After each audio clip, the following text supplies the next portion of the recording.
Hello, I'm the Nostalgia Critic. I remember it so you don't have to. Oh, yeah, I love Tom and Jerry, with their wanton destruction, comedic timing, and hilarious sound effects. This is the original cat and mouse team that perfected the art of cartoon violence. I'm such a dork, I actually went out and got the DVD collections of these cartoons. And you know what I found out? I'm not the only one who regards them as comic legends. There's directors, historians, and even comedy stars like Whoopi Goldberg and Mad TV cast members who all see Tom and Jerry as comedic gold. With a comedy team so legendary, you'd think Hollywood would put some real time and effort into their first feature-length film together. They do not. Instead, we got Tom and Jerry the Movie, a 1992 film about, what else? Tom and Jerry. But now wait a minute, a Tom and Jerry cartoon is about 7 minutes long with just slapstick and silent humor. How can you possibly make an hour-and-a-half movie out of this? Well, let's take a look. In the opening credits, we see Tom and Jerry doing what they do best, chasing each other. And here's our first problem, voice actors.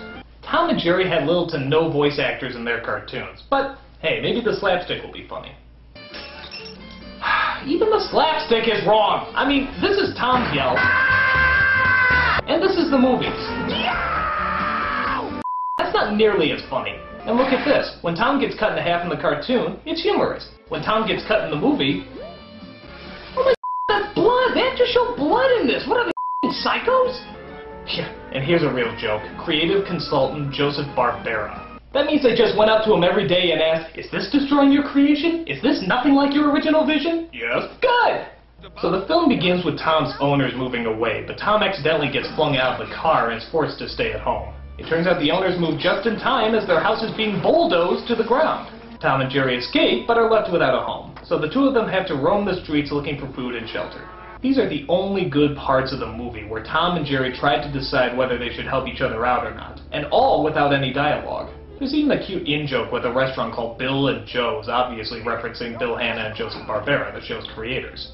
But it all goes downhill when they meet this singing gay dog and his obnoxious little flea named Frankie. Instead of being pals, you're fighting like a cat and a mouse. They are a cat and a mouse, Pugsy. They gotta learn to be pals or they ain't gonna make it out here. It's like Peter Falk and George Carlin's secret love child, except a dog.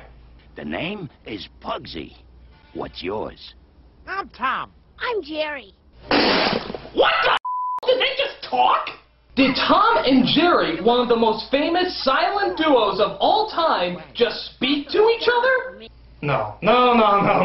It's gotta be a mistake. I gotta be hearing things. I'm gonna just go ahead and eat my customary 3-pound watermelon and drink my traditional pitcher of sangria both at the same time while I confirm how wrong I was about this ridiculous misunderstanding. What do you think I am, a dummy? You said it. Holy crap! They talked! They actually talked! The apocalypse has finally begun, pigs are learning how to fly, Satan is skating his way to work, and I'm pretty sure that I just became a monkey's uncle. Unbelievable. I mean, just unbelievable. The one rule that you never break, and they broke it in the first 10 minutes. I mean, isn't that like one of the 10 Commandments or something? Thou shalt not lie, thou shalt not covet thy neighbor's wife. Tom and Jerry don't talk. But wait, it gets worse. Not only can they talk, but they can also sing. We two, we're friends to the end. Ain't we, my friend? You'll never find two other guys compatible in steak and fries. But wait, it gets worse. Not only do they like to sing, they like to sing about how they don't like chasing each other and how they enjoy being friends. The greatest gift in life's a friend. He's a daily dividend. Be like us and start a trend. We're friends to the end. Hey, you guys are the greatest! I love it! You are terrific. My Tom and Jerry are dead. Alas, poor Tom and Jerry. I knew them, viewing audience. Two fellows of infinite jest of most excellent fancy. They have borne me on many hilarious antics 1,000 times. And now, how abhorred in my imagination it is. My gorge rings at it, whatever that means. Here hung those lips that have been mangled I know not how oft. Where be your screams now, Your torn limbs, your shattered teeth, your set of bowling pins that were wont to set children and adults on a roar. Not one now to mark your antics. Whiskers fallen. Now, get you to Hollywood's chamber and tell them, let them stop this douchebaggery that shocks and terrorizes those with most excellent humor, and show them what made such great laughter so great. Make them laugh at that.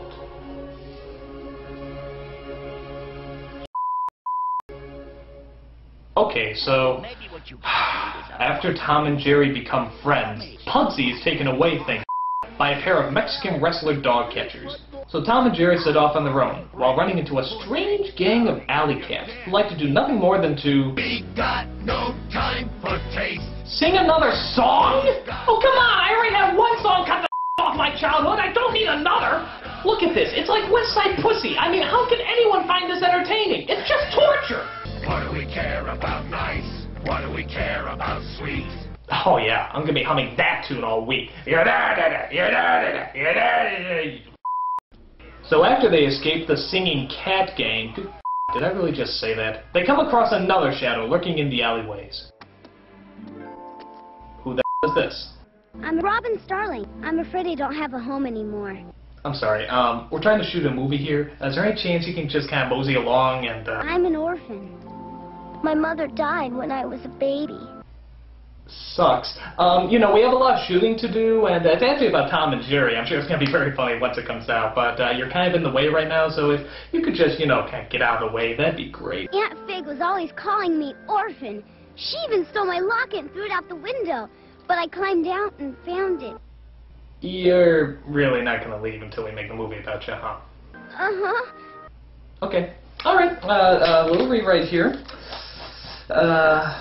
Alright, Tom and Jerry the movie is now about a little orphan who's trying to find her father, Indiana Jones, while her evil aunt and lawyer go searching for her because apparently she's worth a lot of money.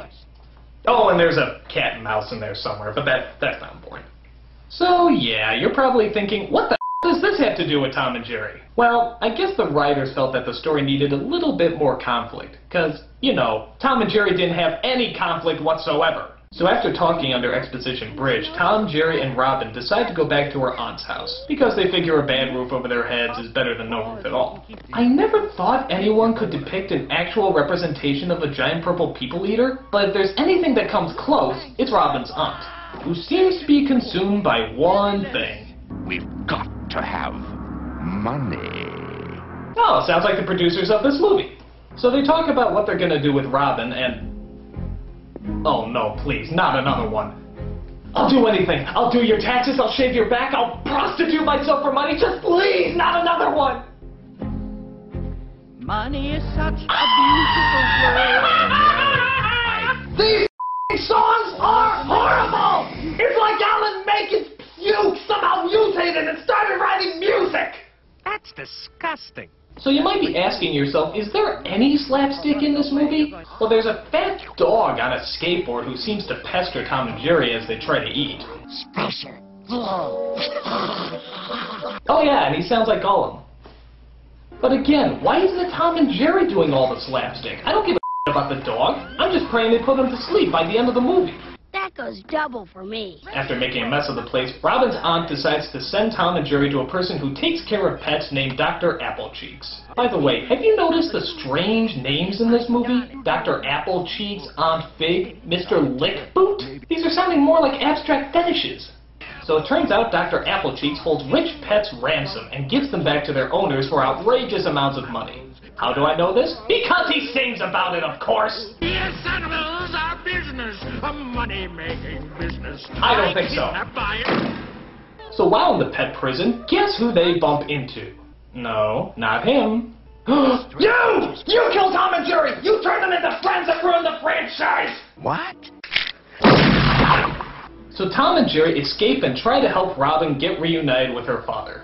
Hey look, it's Tom Sawyer and Huckleberry Finn! I've been watching this movie too long.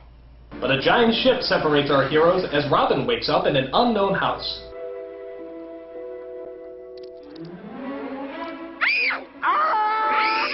Oh my God, it finally happened. Great wobbling waddles. Avast and heave to there, mate. You are the lucky guest of Captain Kitty. Oh, yes, and my first mate, Squawk. He's funny. No, he's frightening.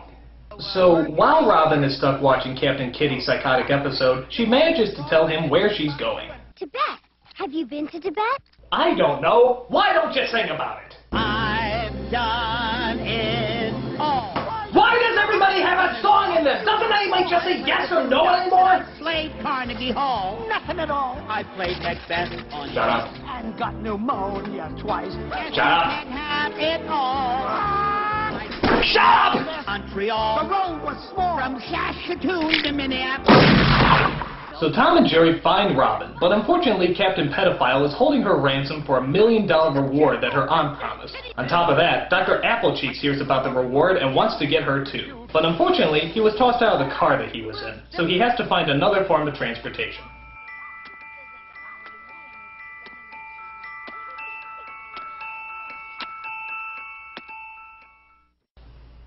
What the hell was that about? Was he gonna sexually assaulted? I mean, what the f? So Tom and Jerry help Robin escape as they get on a boat which they, of course, know how to drive. This results in a wild goose chase as everyone chases after Robin in order to get the $1 million fortune. So let me clarify this for those of you who might have missed it. A cat and mouse are driving a ship trying to save the daughter of Indiana Jones while being chased by a purple people eater, a dog on a skateboard, a performing ship captain, his hand puppet Squawk, 2 Mexican wrestlers, and a doctor riding an ice cream cart. Ladies and gentlemen, welcome to the mind.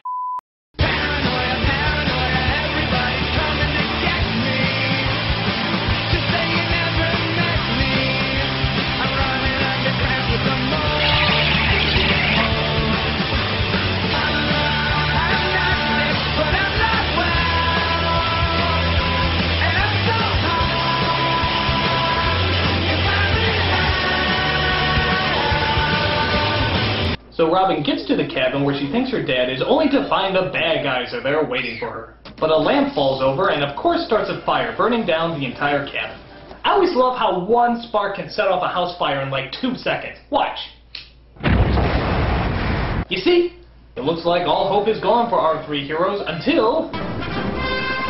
It's Robin's father, Indiana Jones! Robin! I'm coming! Hang on!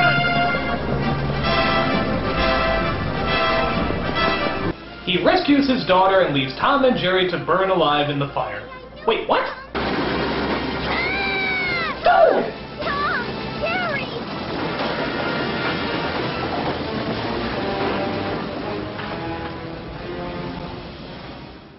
That's dark. They're gone! My best friends are gone! Don't cry, Robin. We'll find them. Or at least what's left of their charge remains. Either way, we're eating tonight!